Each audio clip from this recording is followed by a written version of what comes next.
Chase Lee Hockey with the Blue Futon. If you watched my first reaction, I saw Nope and DC Super Pets, and this one is Nope. Should you nope your way out of the theater, or should you say, yep, give me that ticket too? Nope, nope, nope, nope.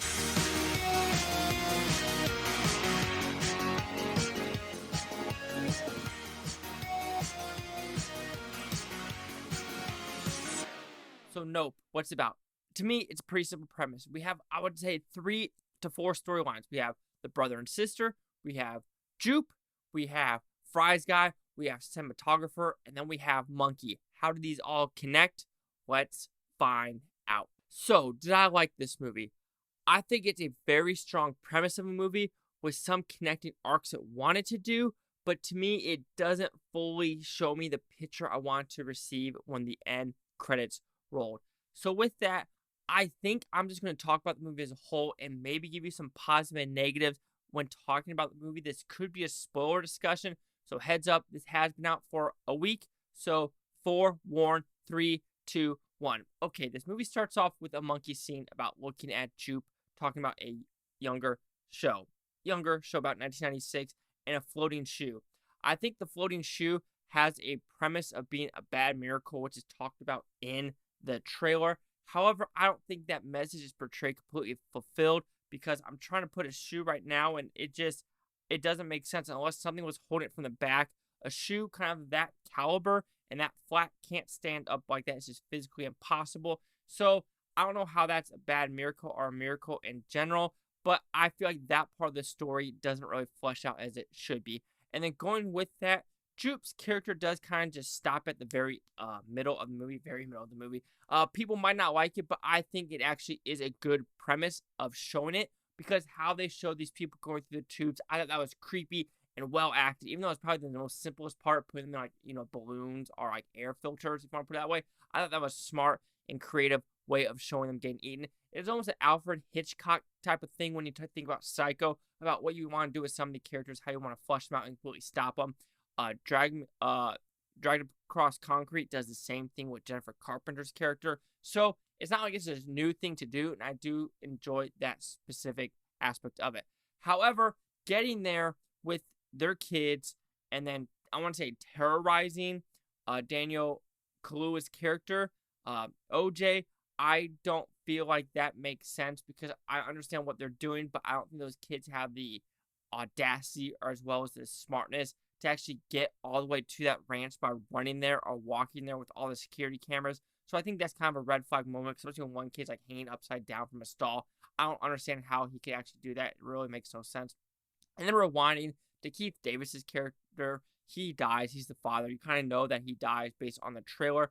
But with this alien, if you want to put it that way, or predator, or however you want to put it, how it drops metal, it drops barbed wire, it drops wheelchairs, it drops wooden poles, stuff it doesn't like, fake shit. However, Keith, his dad, dies by a nickel. This means this alien / predator has eaten people before. Where? Because I understand it dropped mostly quarters, nickels, dimes, want to put it that way. They must have come from somewhere. Yeah, if it came from that town, it must have sucked up something. People or something. Yeah, it was just dropping just quarters, right? But what was it eating? Where was it getting its protein from? It wasn't getting from the horses at this point. All those horses had a shit ton of quarters in them. So that how the dad died, I think, really is unfulfilling about how where we are going with the movie. Also, continue on though, I did enjoy the atmospheric look of the movie, where it was located, the shots, the acting, the comedy when it was there completely worked. I am curious why they chose Fry's. I did laugh because I have been in that Fry's before. When I was traveling to LA and doing stuff, I tried to go as many Fry's as possible because they actually had some good steals on Blu-rays when they were open. Unfortunately, Fry's has been shut down and they're closed out of business. So I'm curious on why, and just why they chose Fry's. Maybe it's because it was a cheap location to do, or Jordan Peele actually liked Fry's. So let's look at that aspect. The whole premise of this movie, is my opinion, is controlling nature, controlling animals, animal abuse, and stuff like that. Just in my opinion. At the very end, though, I just feel like the size of the cloud versus the size of the predator slash saucer isn't proportionally well made, but that's just another small nitpick of going into it.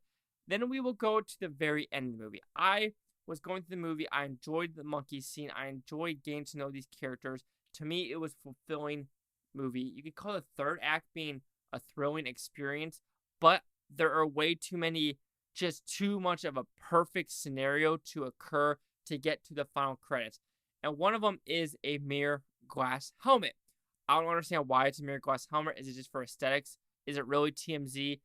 And this character who just says, oh, on Google Maps, it's just cloudy and static and shit like that.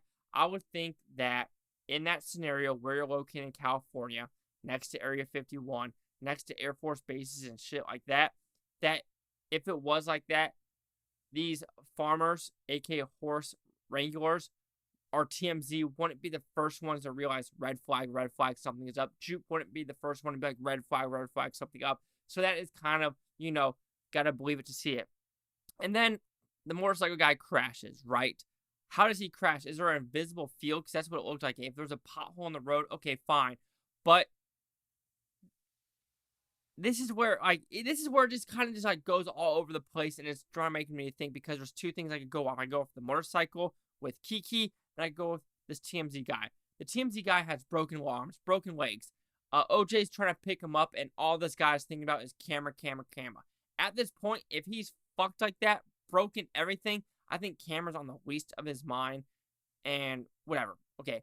And then the motorcycle scene. If there was a pothole in the road and doing that, and he was that good at it, I feel like Keke going through her route, which is not a real road, to get to Jupe's ranch, if you want to put it that way, and her doing perfect stunts, but then this one guy on his motorcycle can't do shit, and then runs to a invisible force field. To me, that just doesn't mix as well, and especially what he's trying to do. Like, it was just too perfect of a random guy coming out of nowhere. Yeah, coming out of nowhere because 40 people magically disappeared, and if that's the case, there'd be a shit ton more people. And then all Keke had to do was get the fuck off my land. This is my property. And to be honest, if you're that much in the wild with coyotes, hogs, you would have a gun. That's all I'm going to say. It was almost too perfect to set it up. And at the very end, a balloon killing it.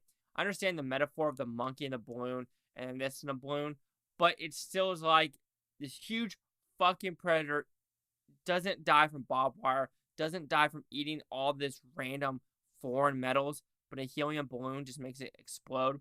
I understand if there was more of like a fire with a balloon, I think that would make more sense, but it was just too perfect of an ending. And then they almost feel like that the perfect shot is just her cranking this wheel camera. What about the cinematographer that kind of commits suicide, if you want to put it that way? He had his own like double fucking thing, and then his other small reel camera. So there's footage somewhere, and people are saying the footage is gone with the cinematographer. I completely disagree, because there is multiple footage with the first reel that they released and the second reel, because that was way too big for him to put in the clouds. So I think the execution of this movie isn't there, but the premise to me works with what it was trying to be. To me, people might not like it because it's a little bit preachy. I didn't think it was preachy. I thought it was a good message of like, what can humans actually control? You might be like, oh, this is a climate change movie of we're just doing what we can. But then you could get Snowpiercer, which is another kind of climate movie where we did too much to try to reverse actions. Can we actually control Mother Nature, or do we just kind of let it set its course? Where are we headed? Who knows? I know Jordan Peele, I think, had a less political message than Get Out and Us, because he even said like blockbusters were dying, so we want to try something new. But hey, I'm not in Jordan Peele's mind, so what do I know? He likes John Carpenter, and his movies are very political-esque, so there is going to be some underlying message with Jordan Peele. So overall, nope, I enjoyed the experience completely, but the third act kind of made me think of like, okay, what we're going with. So I was going into the third act thinking this is a 9 out of 10, like an 8 out of 10. Strong 8 on the precipice of that 9, but it's going to go down. So Nope will receive a 3.5 out of 5 with Futons, which equals that 70%. I could put this at an 80, but I think the ending, I could give it a 60 as well because the ending was just so. But I think and so much stuff. I don't know.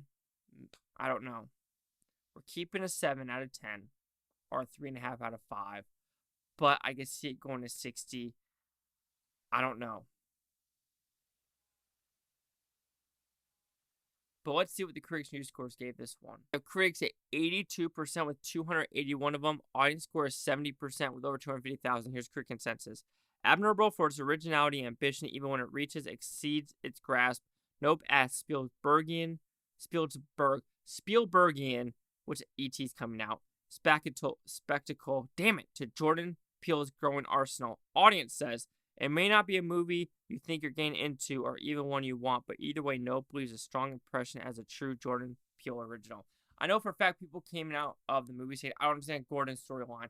I don't understand Gordon's storyline, which, I mean, some people just go into movies just like, wanting a simple, explanation. This one doesn't give it. And sorry, this is not a horror movie. Nothing scary about it. So 70s or 82. Chase out with the Blue Futon. Like, comment, subscribe. Let me know what you think is Bluetonian. You Bluetonians, thank for watching and have a great day. I just don't find movies scary. I know my mom watched Get Out and Us, and I told her Us was supposed to be a huge political message, and she's like, there's a political message in Us. So you got to think about that overall with humans watching these type of movies. Try not to burp. That some people might see like, oh my God, this message is so political. And some people might be like, huh? The political message in this movie? How the world turns.